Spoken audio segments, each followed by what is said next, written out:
আল্লাহ পবিত্র কোরআনে বলেন সূরা আল ইমরান অধ্যায় নম্বর ৩ আয়াত ১১০, কুনতুম খায়রা উম্মাতিন উখরিজাত লিন-নাস।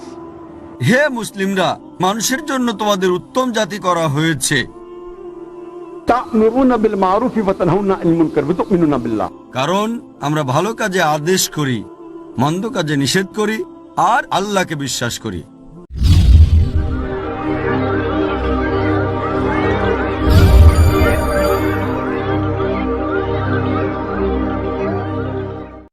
আল্লাহ আমাদের বলেছেন মুসলিম, খায়রা উম্মাহ, মানুষের জন্য উত্তম জাতি হিসেবে প্রেরণ করা হয়েছে।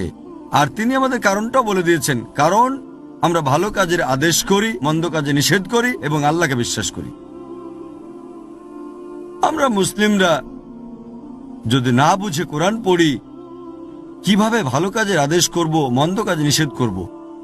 আর যদি ভালো কাজের আদেশ না করি, মন্দ কাজে নিষেধ না করি, আমরা মুসলিম হওয়ার যোগ্য না, খায়রা উম্মাহ হওয়ার যোগ্য না।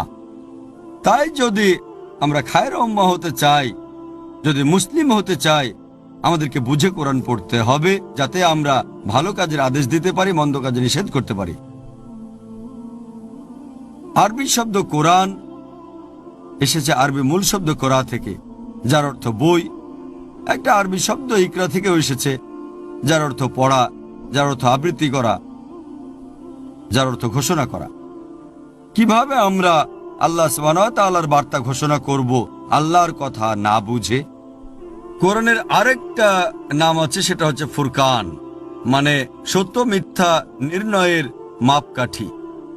আমরা কেবল সত্য এবং মিথ্যা আলাদা করতে পারবো যদি আমরা কোরআনের অর্থ বুঝি। কোরআনের অর্থ বোঝা ছাড়া এটা সম্ভব না যে কোরআনকে ফুরকান হিসেবে ব্যবহার করতে পারি, সত্য মিথ্যার যাচাই করতে পারি। চলুন এবার দেখি মুসলিমদের কোরআন না বুঝে পড়ার পেছনে বিভিন্ন অজুহাতগুলো কি কি। সবচেয়ে কমন অজুহাতটা হচ্ছে আমরা ভাষা হিসেবে আরবি জানি না। এখন বিশ্বের জনসংখ্যা প্রায় 600 কোটি, আর মোট জনসংখ্যার প্রায় 20 থেকে 25% হচ্ছে মুসলিম। প্রায় 130 থেকে 150 কোটি মুসলিম সারা পৃথিবীতে আছে। আর মুসলিম জনসংখ্যার মধ্যে প্রায় 15 ভাগ হচ্ছে আরব, আরো অল্প কিছু রয়েছে অনারব, যারা আরবিকে ভাষা হিসেবে জানে না। সুতরাং মুসলিমদের মধ্যে 80%-এরও বেশি হচ্ছে মুসলিম, তারা ভাষা হিসেবে আরবি জানে না।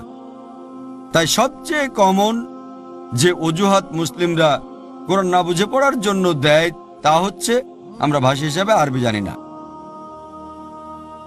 যখন একটা মানুষ জন্মগ্রহণ করে, সে কোনো ভাষাই জানে না। শিশুরা একেবারে প্রথমে মায়ের ভাষা শেখে, যাতে করে সে অন্যদের সাথে ভাব বিনিময় করতে পারে। পরবর্তীতে সে সমাজের ভাষাটা শেখে, যাতে অন্য লোকদের সাথে কথা বলতে পারে। হয়তো যে ভাষায় পড়ালেখা করে সেটাই সে শিখতে পারে।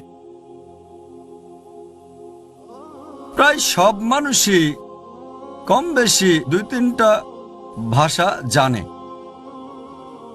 কেউ আবার 5টাও জানে, কেউ কেউ ভাষা গবেষক।